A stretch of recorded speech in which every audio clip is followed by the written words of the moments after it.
Red Bull's 2026 driver plan is spiraling into chaos, and the cracks are already showing. Yuki Tsunoda is under pressure, the second seat is cursed, and Max Verstappen might actually walk. Internal leaks suggest big changes, equal car designs, a full reset of driver strategy, and a future that might not include their four-time world champion. Meanwhile, rising talents like Arvid Lindblad and Isaac Hadjar are circling, ready to take over. And with Christian Horner gone, who's steering the ship? In today's video, we'll break down everything that's happening inside Red Bull and what it means for 2026 and beyond. Hit like, smash subscribe, and let's get into it. The Formula One 2025 season was supposed to be Yuki Tsunoda's redemption arc, his shot at proving he belonged in a top-tier seat. But halfway through the 2025 season, it is looking more like a goodbye tour. Red Bull brought him in after Liam Lawson flopped early, hoping Tsunoda's experience and setup sensitivity would offer stability. It started well, 7 points in 5 races. Then, a total collapse.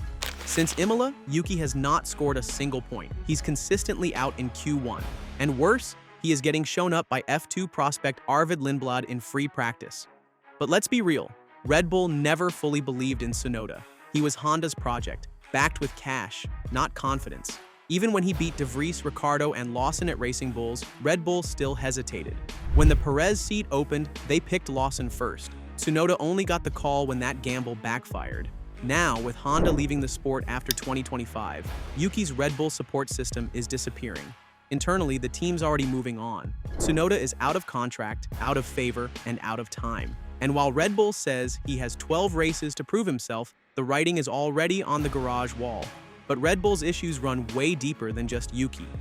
Red Bull's dominance has always come with a cost, the second seat. Since 2024's Shanghai GP, Red Bull's second car hasn't seen the podium once. In 2025, all 7 of those non-Verstappen points came from Tsunoda, and even those dried up months ago. The team is now 288 points behind McLaren in the Constructors' Championship.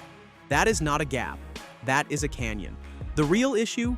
Red Bull designs the car exclusively around Verstappen. That razor-sharp front end and lightning rotation suit Max perfectly, but destroy everyone else. Gasly, Albon, Perez, and now Tsunoda have all been wrecked by it. The team's now admitting it. For 2026, they are considering equal machinery for both drivers. It's about time. The 2026 regulation overhaul brings new engines, active aero, and fresh chassis limits. Red Bull's own powertrain is untested. They can't afford to enter a new era with a car that only one driver can handle. 2 equally optimized machines may be the only way to stay relevant. But what if Verstappen isn't there to drive one of them? It sounds like a fantasy, Max Verstappen leaving Red Bull. But the walls are shaking. Mercedes CEO Ola Källenius has reportedly approved the move. Verstappen's $75 million a year contract runs until 2028, but there's a catch. A performance clause that lets him walk if he's not P4 or higher in the standings by Hungary. He is currently P3, just 18 points clear of George Russell. Even if he does not activate the clause, Verstappen could still find legal ways out. Whispers suggest a quiet signing for 2027 is already on the table. And it's easy to see why. Mercedes is widely believed to be way ahead on 2026 engine development. Red Bull is building its first in-house engine with Ford, and insiders say it's struggling. Former boss Christian Horner even admitted it'd be embarrassing if Mercedes weren't ahead next year. Add in the exit of Newey, Horner, and Honda, the core of Red Bull's success is gone. Max is thinking long-term, and Mercedes offers a proven path. Lewis Hamilton's already blessed it. Lewis Hamilton said when asked what would influence Verstappen's decision, he'll take a look at the engine. Mercedes will build an amazing engine next year because that's what they are particularly strong at building. That would be the biggest part for sure. So, who takes over if Max walks? Red Bull already has a blueprint. If Max Verstappen leaves and Yuki Tsunoda is gone, which looks all but confirmed, Red Bull won't just be tweaking their lineup, they'll be hitting the reset button. And like they did in 2015 after Vettel bailed, they might lean all in on youth. This time, the names are Arvid Lindblad and Isaac Hadjar, both rising fast and both very much on Red Bull's radar. Hadjar has been solid all season with Racing Bulls. He's fast on Saturdays, clean on Sundays, and most importantly, consistent. That's the word Red Bull's been using internally. He's matured, he's delivering, and that's rare in rookies. Then there's Lindblad, the teenage phenom. He's just 17, but Helmut Marko's been hyping him for years. Red Bull doesn't hand out F1 test mileage to kids unless they're special. But Lindblad's already behind the wheel in private runs. He even matched Tsunoda's pace at Silverstone practice. Quietly, Red Bull is prepping him the way Mercedes did with Antonelli. Yes, it would be a gamble. Two rookies, no F1 wins between them. But if Red Bull expects growing pains in 2026 anyway, why not grow with drivers they believe in? Still, there's one wildcard Red Bull could play, and he's not a rookie. George Russell could be the emergency fix. If Verstappen goes silver, Russell becomes expendable at Mercedes. He's fourth in the standings and solidly outpacing rookie Antonelli. Plug and play for Red Bull, right? Not so fast. Red Bull's culture has always skewed brash, aggressive, and young. Russell, polished, PR-trained, and measured. The idea of Helmut Marko and George Russell collaborating sounds. Russell also comes with expectations. Top car, top pay, top results. That might not align with Red Bull's 2026 strategy. Carlos Sainz is locked in at Williams, Albon too. Hülkenberg is going to Audi, Perez might land at Cadillac. Bottas is being scouted, but that feels like a backup.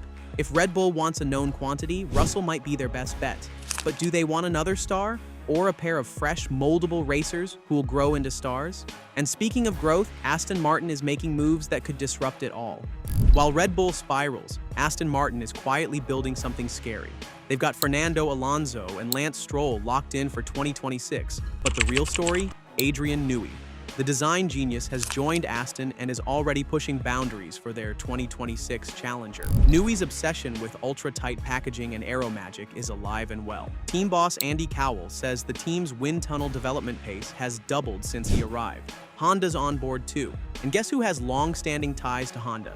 Yep, Yuki Tsunoda. With Honda shifting to Aston as their power unit partner in 2026, there's a strong chance Tsunoda lands a reserve or test role there. It's not a race seat, but it keeps him close to the action, and maybe sets him up for a comeback if Alonso retires. After years of being undervalued, misused, and miscast at Red Bull, Yuki may finally find a team that wants him for him, not just the paycheck attached. The Belgian Grand Prix is next, and for Max, Yuki, and Red Bull, it could be the spark that lights the fuse.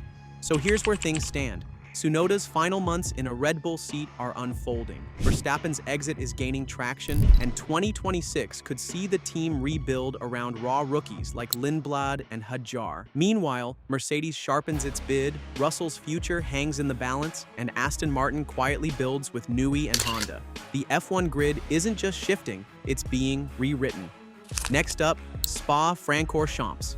A sprint weekend, a fan-favorite circuit, and maybe one of the last chances for Yuki to change his story.